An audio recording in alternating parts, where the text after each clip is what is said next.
Hello, my fellow Oregonians. My name is Paul Romero. I'm currently running for governor as a Republican candidate in this year's primary. Now, one of the biggest issues we have is the general lack of true leadership. We've experienced this from many people we put in office. We keep liking to trust people that aren't necessarily trustworthy. And the one thing I can tell you about myself is integrity is kind of a big deal. I've worked long and hard my entire life to stay in bounds, to make sure I stay within the boundaries of the law. And it's not really been hard, but I take it to heart. And for all of you out there, I understand how many times you've been let down. I know the issues that the state faces, and you know those issues as well. So I really don't need to rehash that. But today, what I'm going to be focused on 100% is the way we recover the state of Oregon through the Wild West Water Restoration Project. WATER for short.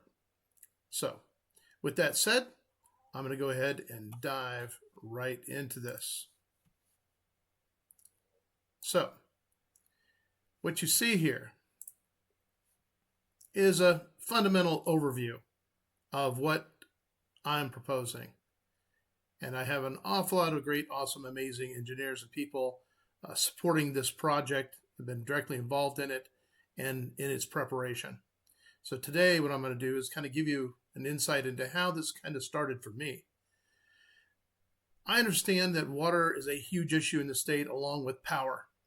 We've had data centers come into the state that have not necessarily been very favorable to Oregonians. Between people losing their wells to excessive water being pulled out of the ground by data centers to your power bill going up significantly as the data centers use a lot of power. This is most unfortunate. Now, for myself, I enjoy the Douglas County Electric Co-op, or the Douglas Electric Co-op, and we pay about 10.3 cents a kilowatt hour, while most of Oregon pays about 40.8 cents a kilowatt hour. And that number is about to go up. Now, today I just happened to be by the electric co-op, and I asked them a question. I said, why? How is it you do this? And you know what the lady said without skipping a beat? Well, our top managers, they know what they're doing, and they are truly working for the best of the people. And it's quite obvious by the results, the 10.3 cents a kilowatt hour, that they are doing exactly that. So one of these days soon, I'll be actually speaking directly with them because I want to hear a proposal from them on how we can blanket the state so that all Oregonians can benefit from such low-cost power. All right. So with that said, my original idea stemmed from water mainly getting to Lakeview and basically all points between the coast and Lakeview. And the simple idea is to basically take fresh water before it gets to the ocean, pump it upstream to where we need it, where it needs to be, recycle it. Because there's no rule that says all freshwater rivers must go all the way to the ocean. Not all of the water anyway. You still need water so that salmon and what have you can do their natural migration. So the next issue, of course, is with that fresh water being pumped straight up and where we need to go, getting over through mountains, what have you, it's a pretty big endeavor. But, the Romans could move water. Why can't we? The fact is we can. And for powering those pump units and what have you, you're going to see here on this MNU 75 micronuclear hub and cooling pools. Cooling pools will have more to do with bigger movement of water, but also providing locations for salmon to be able to rest and help promote those populations. Now, moving fresh water to Lakeview, great idea. Lakeview needs fresh water. The water they get, you wouldn't even want to drink it, that's for sure. We have a location out in southeastern Oregon that is a nuclear waste repository, a federal installation, where there's a lot of nuclear waste, and we're looking into the ability to use that waste in some capacity to power these nuclear hubs. The idea is that you can take this nuclear material and reduce it down through its use and decreasing half-lives to basically make that material inert and safe. So easier storage for that, I think. With that said, with this process, this is kind of a more simple, more direct idea. We have pumping stations, and that's mainly for fresh water. That's already fresh water. Next step in this deal was the idea that I believe with everything going on in southeastern Oregon for the exposed uranium mine with tailings on the ground, and the fact that snow and rainwater helps to leach that material downstream, this creates a major problem. And I believe that in talking with President Trump, this is something he would like to assist with. Because not only does it bring a better quality of life for people in southeast and central Oregon, but also it fixes some major problems. And our president likes fixing problems. So I think bringing this to him is going to be met with a very positive position. So, but we have something bigger, something even more important, because see, this power and water problem persists over all of Oregon. Ranchers, farmers, private property holders, people that just want to have a pond, people that just want to collect rainwater for their garden. So as you know, the Oregon Water Board, as governor, I will get to replace them and put people in there that actually know what they're doing. We have a similar problem with the Oregon Department of Fish and Wildlife. It's time to go old school. We had people that are retired that, well, let's just say we need to bring them back into service. Same thing with the Water Board. They knew what they were doing. They were successful. The current people are not. There's going to be a major purging when I become the governor of Oregon. And we're talking roughly up to 1,600 people. That includes people that are on various boards and committees, as well as in the governor's office. So, wherever I find fraud, waste, or abuse, know this: those people will be dealt with, and chances are they will also be unemployed. So, you might be looking for a job. You might be in retirement and looking for an opportunity to help recover Oregon. And old school is the best school. So please keep this in mind. So now let's get back to our drawing here. With the MNU 75 micronuclear hubs and cooling pools, basically this helps create a better environment for our salmon as they move upstream. And we're talking about these units being at least every 50 miles along the path. The path of this begins in the ocean. We got the Pacific intake and data landing. Pacific subsea cables, fiber optic data, along with the water intake facility, the Pacific intake data landing. It's all right there. So basically we'll be sucking salt water up. Now, where's it going to go? Well, this drawing's not really actually to scale or location, because this water is going to be pumped up the Columbia River, down at the bottom, and we'll also continue all the way up the Columbia River, all the way up the Snake River, and then pop out and then head into Idaho, and then eventually make its way to Salt Lake. Now, you're familiar with Salt Lake City. If you're familiar with Salt Lake itself, it is greatly shrunk. It has been shrinking.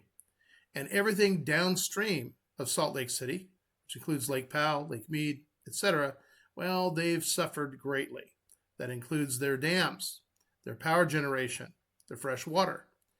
So we have the ability to resupply Salt Lake in order to facilitate taking care of a natural estuary revitalization. Okay? Now, something along these 50-mile segments will include what we call a Seawater Advanced Mineral Separation, SAMS. Now, this is really pretty awesome, because when it comes to desalination, the technology has greatly improved. Having been in the Navy, I know how important desalination is important to us on a ship, to have fresh water. You can't just carry everything you need all the time. You sometimes have to make it. Now, the nice thing about these desalination units is I think they're roughly about the size of a semi-truck trailer. The micronuclear hubs are about maybe half that size. Now, Now, with the saltwater desalinization, there's a couple of great things you get out of it. Not only do you get 97% filtered water, you also get salt, magnesium, lithium, boron, and believe it or not, gold. All of these minerals have a lot of value in different applications. Boron has kind of showed up on the map where boron and nitrogen right out of our atmosphere can be combined and compressed and turned into a crystal. And that crystal is actually harder than diamond. This is important. This is huge. The applications for that are truly endless. Any place where diamond's been used, this will replace it. Maybe even replace your ring. So next, every 50 miles you'll find these units set up, and we can even increase that. The other thing is where an area needs more fresh water, we can just add another desalinization system, SAM system. As that happens, that water then gets routed to wherever it is most needed. And the priority will be ranchers and farmers, and then local cities. The priority will not be necessarily data centers. We got another plan for them. So as this continues up, we have also our micronuclear systems that we've been plugged into Bonneville Power. Now, mind you, the Columbia River and the Snake River and the Bonneville Power, they're all controlled and owned by the U.S. federal government, and with good reason, largely due to national security. And with that, we can feed the grid with all this excess power, and that should actually bring your power cost down considerably. With PG&E or Pacific Power, we've had some major issues in that regard, and that's going to have to be addressed as well. But like I said, this is the core. This is going to the root cause of the majority of our problems. Because in the course of this also brings a whole lot of great jobs to Oregon. It replenishes, it restores. But mind you, we do have to create an economic environment that is conducive to business, which currently it is not. What I'm learning is there's so many politicians that we elect and put into office that have no concept of economics. They have no concept of fiduciary responsibilities. And this is why they fail. This is why they're constantly bringing up new taxes and fees and what have you. That has got to come to a stop. The goal is to eliminate all taxes, replace that revenue with resources of the state, and therefore unburden Oregonians. That is the goal. That should be the goal of any elected official, whether they're in the legislature, whether they're local in a county, or most especially the governor. Now, like I said, this system supports not just Oregon. This actually supports about 9 other states, which I will show you right now. So, California, Arizona, Nevada, Colorado, New Mexico, Utah, Wyoming. I think that's also Wyoming there, huh? Idaho, and of course, Oregon. Oregon being kind of the hub. Now, most people say, well, wait a minute. What else can we do here? Capital investment platform. Now, this is just a kind of an overview, but things can always change. The biggest goal we have is for Oregon Water and Electric.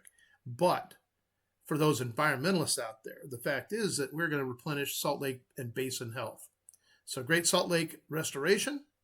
We have Lake Mead and its generator, the Hoover Dam. We have Lake Powell's generator, the Glen revenue reinvestment. And basically it kind of restores everything downstream, literally all the way to the Colorado River. And it does it naturally. Okay? The only thing unnatural is the fact that we're piping seawater all the way up to Salt Lake. Now, we're looking at everything from public matching funds from each participatory state, but mind you, they will have the ability to generate revenue from this and from the minerals that are collected.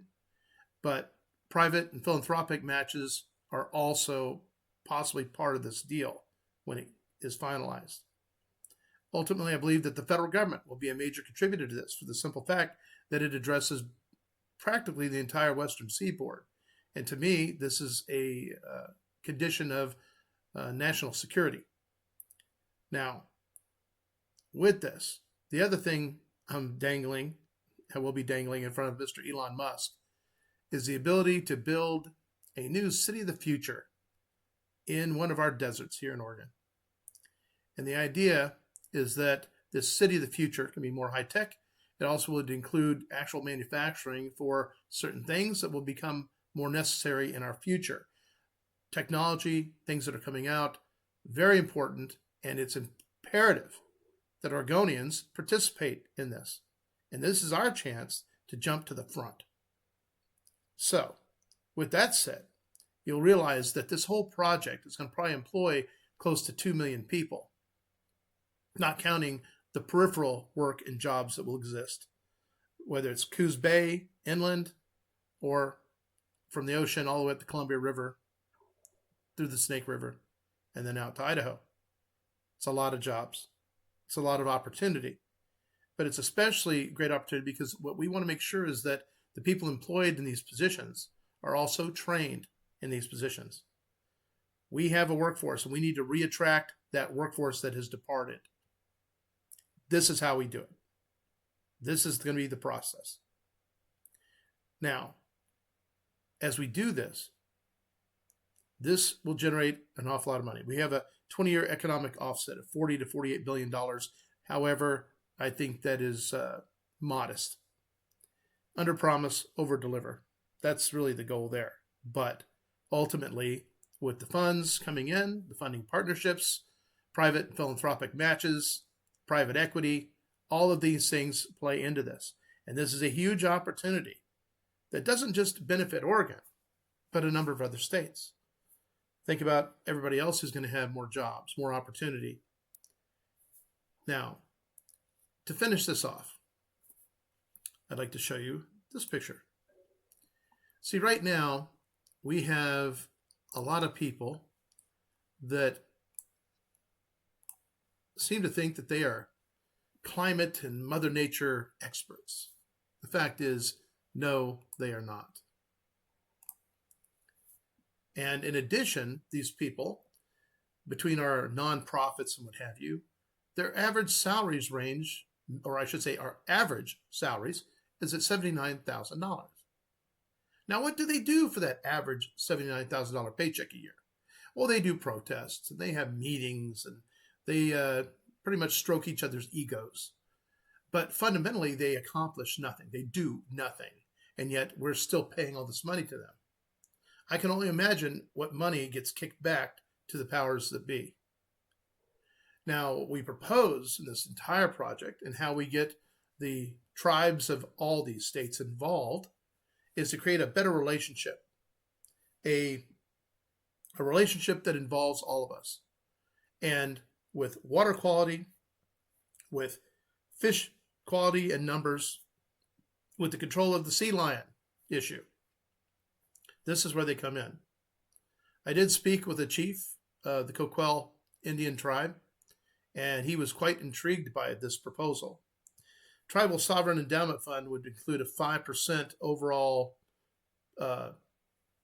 sum that would basically be from the entire line all the way up to Salt Lake and anywhere else that potentially water and salinization will happen. With that, they don't just get it for free. They participate, and we need participation. We're all on the same team here.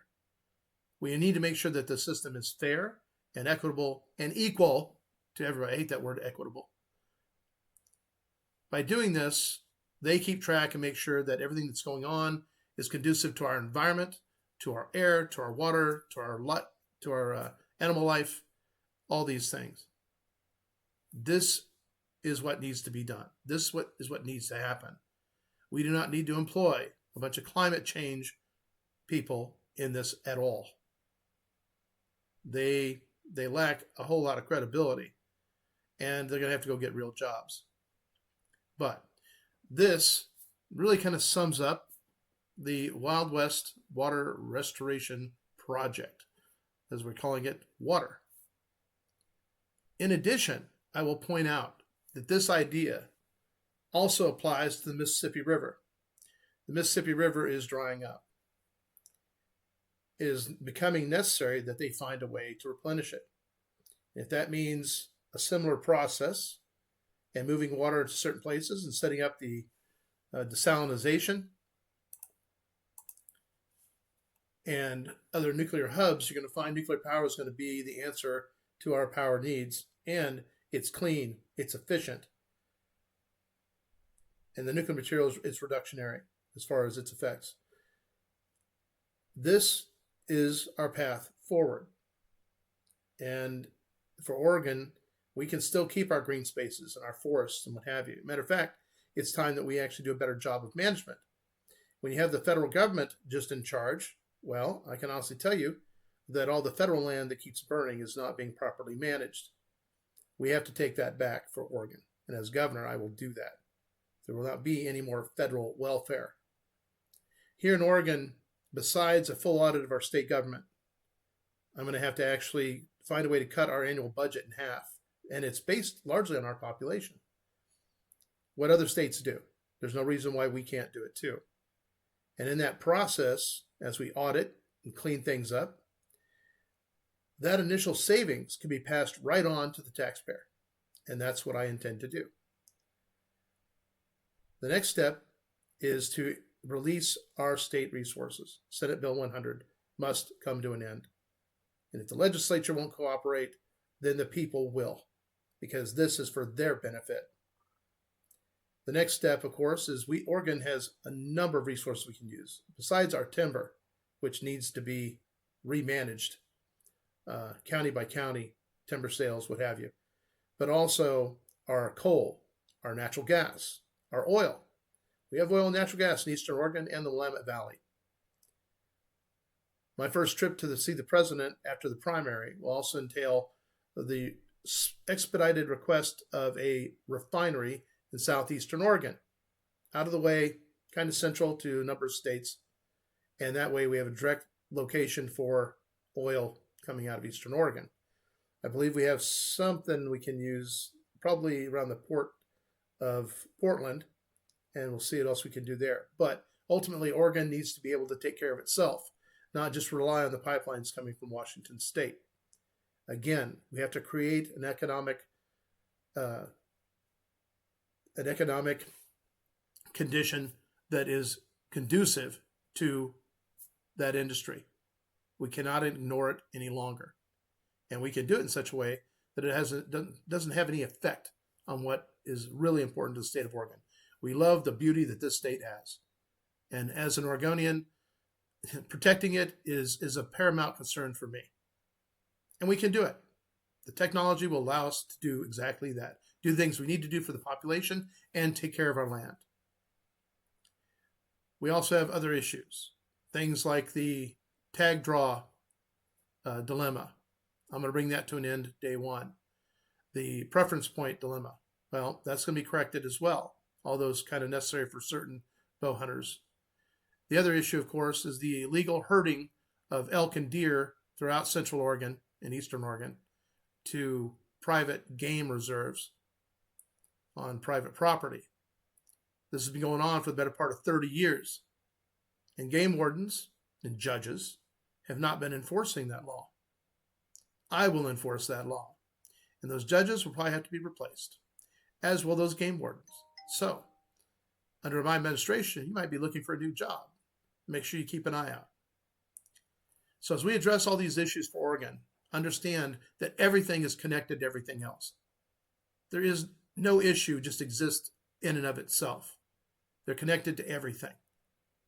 And until we address these things and provide real jobs for our workforce, until we are training our workforce correctly for what is there, making sure that the work to be done is also AI proof. That's also important. Electricians, plumbers, pipe fitters, welders. These people are going to become extremely important in Oregon's future economy. So it's best to prepare them right now. My first degree is in workforce education and development. Kind of important, and I think Oregon really needs this viewpoint. This benefits everybody. Yourselves, voters, your children, and your grandchildren. These are important to me as well. So please, seriously consider what I'm proposing and what I'm talking about. I understand this. The group of people that have helped put this together understand this, and they kind of remain in the shadows for the simple fact that they don't want to be attacked for what they're trying to accomplish. They're trying to do this for the betterment of Oregon as a whole. Now, some of you are going to ask the question, well, wait a minute, what about data centers? Where do they fall in this? Well, it's obvious to me, after witnessing Facebook when it first came to Prineville, that there are people that are put in charge that have no business being in charge of such things. I refer to the people that set up the Facebook deal as the 3 country bumpkins. You know, my thing is this. If you don't know something, you go find the people that do. You make sure the people that are in the know, that understand these things, are making sure that you are not getting screwed. This is what we do. This is what you should do. But nope, they thought they knew it all and then created a monster. In addition, I've learned that the Facebook in Prineville is actually storing water. That's right. The city of Prineville is allowing them to do that, to store water underground. Isn't that interesting? How many of you knew about that? So, with data centers of the future, there's certain requirements. Number one, they got to power themselves. That way they don't interfere with the power grid or the power that all of us have to pay for. They will have to pay their fair share.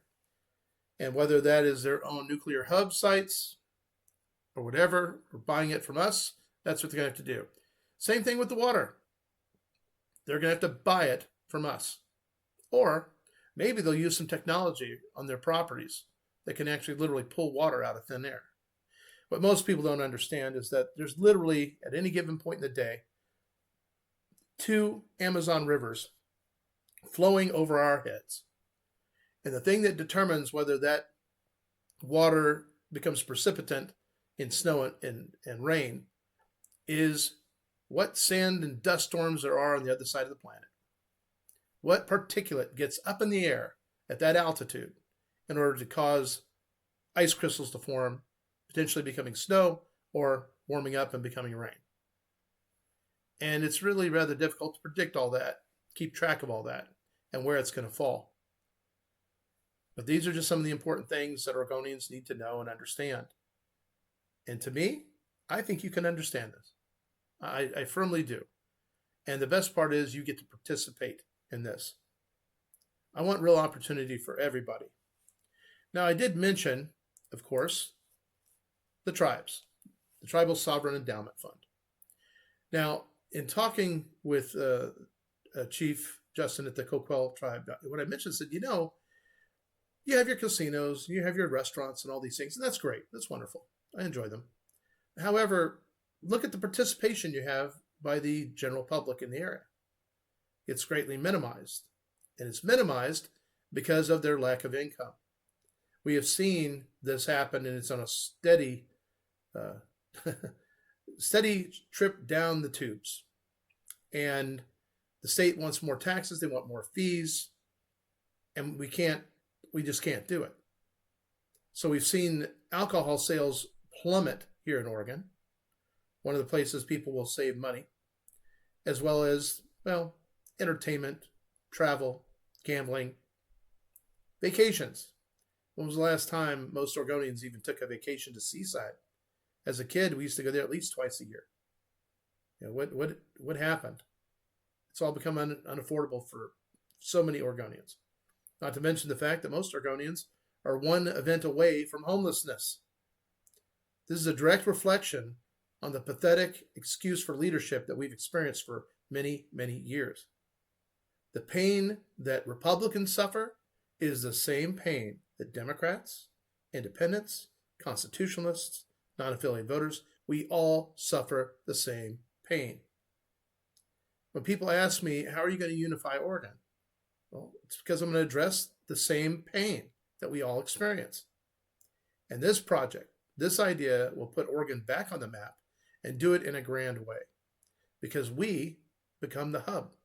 We become the instigator. We become the ultimate controller of this system, but with the idea that we're going to work with the other states to also help them out. This is where we bring in the federal government, how they can help fund this endeavor, and make it happen. The other question people have is, well, how long will this take? With simple shifts, one shift a day, we're looking at up to about 6 years. But the technology is pretty amazing, so that can be shortened a little bit. However, if we put 3 crews working around the clock, well, that changes. The possibility is we could have this completed in 2 years, which is my intention. So what I say to all of you Oregonians is this: don't give up, don't surrender, hang on just a little bit longer. But know this: the candidate you elect for governor matters more than you could possibly know. I've listened to others try to speak about my talking points, from workforce education to water for Oregon. Making promises to farmers and ranchers that you're going to get them more water without an actual way of doing it, or telling them how you're going to do it, does not make you a very good candidate.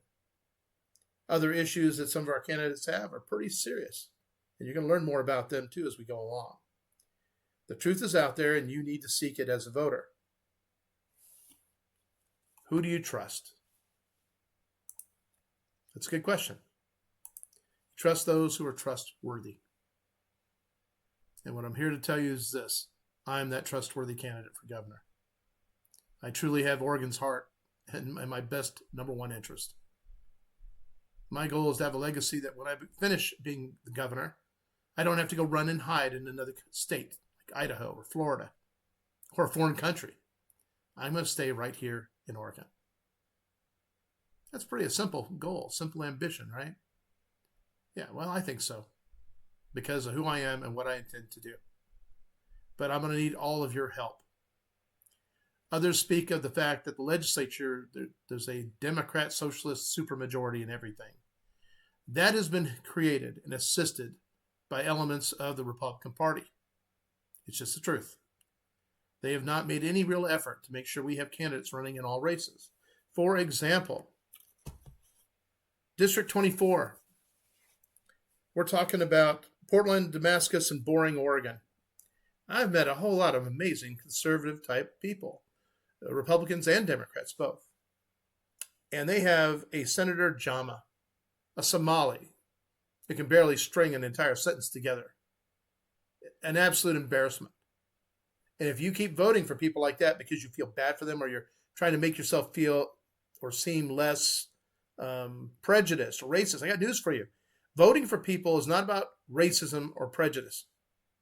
It is about choosing the right person for the job. It's about merit. And I can tell you this: Senator Jama has achieved 0 merit. So make a change. And to the Oregon Republican Party, we have a new chair, and I'm hearing great things about her, and that's good. But I hope that she's not being influenced by a certain element that has been plaguing the Republican Party leadership for some time now.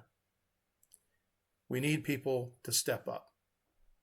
You may not think you're a legislator, you may not think you're a representative or even a senator, but the fact is that's OJT, on-the-job training. So be bold, step up. I know we have a lot of great Oregonians, but ultimately, maintain yourself. Do not allow yourself to be compromised.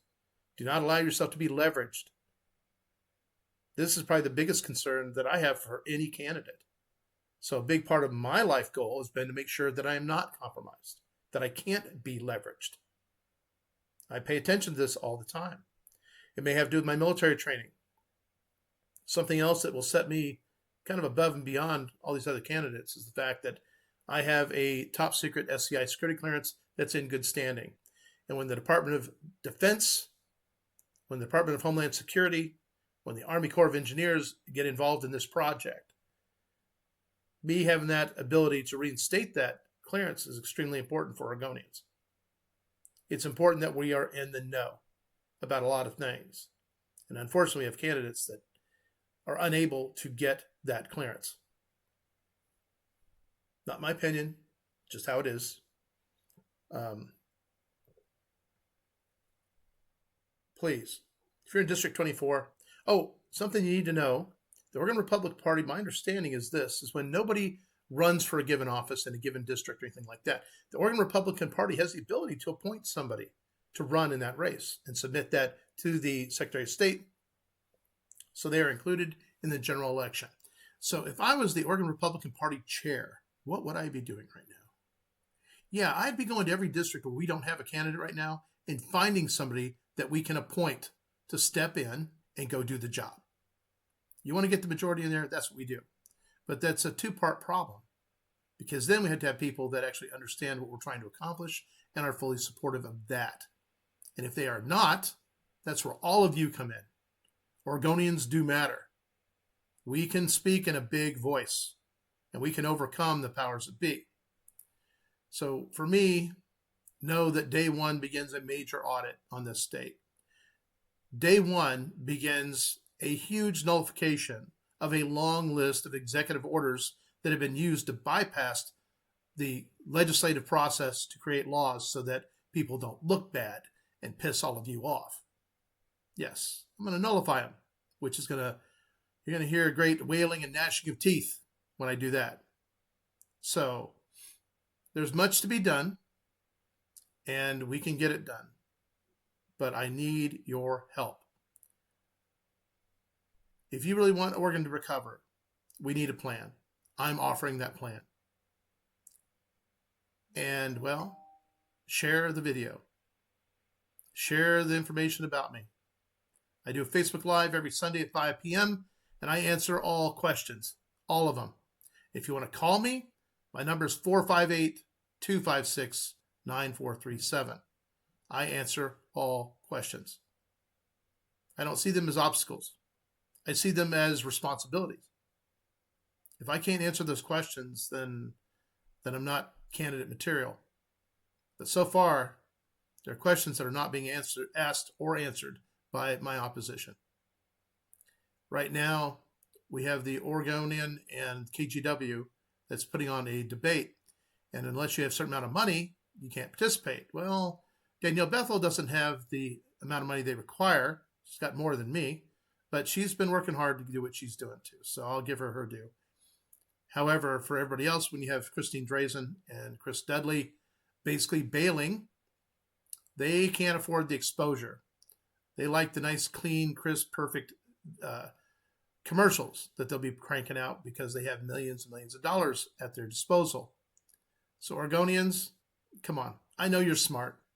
I know you have common sense.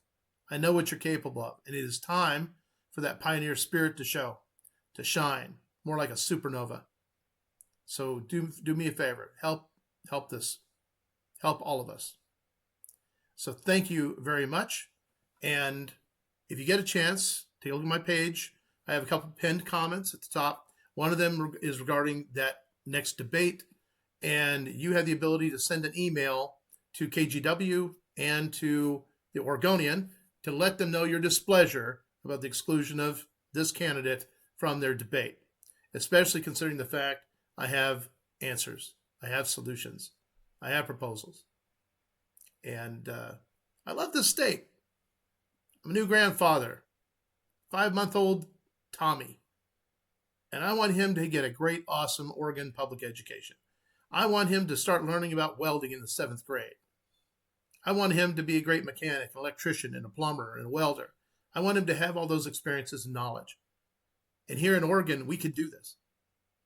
We actually can do this. So please, consider me as your next candidate, as the person you're going to vote for in this primary election. And I promise you this, no one's going to fight harder for Oregonians than me. I have the shoulders, I have the strong back, I can handle it, I can make it all happen. But I can't make it happen without you. And I know that. So, give us a shot. I think you'll be happy with the result. So as I finish this, I'm going to quickly go look at our comment section and see who all we have. Thank you, Laura Nelson. Laura Newton. She mailed those people. Excellent. Yep, I can post those again. I'll do like a short, please send an email requesting my consideration to be inclusion in that debate. That'll be great. Got to fill those spots. That's right. Compromise is partnering with PDX Real. Yeah, Jane, I was quite stunned to learn everything I learned about PDX Real today, and I got to admit, maybe the good Lord's looking out for me in that relationship, because it just won't seem to manifest. And all I've been asking for is just an interview, as they did with all the other candidates. It's like they see me as a threat. And also, we have this little thing called the death penalty, and when I nullify a bunch of the executive orders, death penalties will be coming back. In addition, we have to add some people, some crimes to the death penalty. For example, those involved in fentanyl manufacture, sale, those people fall into the category. Those involved in human child trafficking of any kind, absolutely. Also, those who sexually assault children, 12 years and down, death penalty. This is what's been suggested, although I'd be tempted to go all the way up to 17 and younger. But for others, it would be life in jail. Listen, guys, until we get tough on crime, crime is going to perpetuate itself. And we have too many people in this state that have been running the show, that have allowed criminals to propagate, to grow, increase, because they are not afraid of the law. They need to be afraid of the law and its consequences. So, hey, Mr.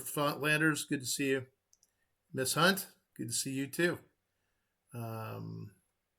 Let's see. All right, so that covers that. This wasn't really planned exactly, but I spoke with one of our water team members, and they insisted that I go ahead and get this video done and get it put out on YouTube, which I will be doing. So please share it far and wide.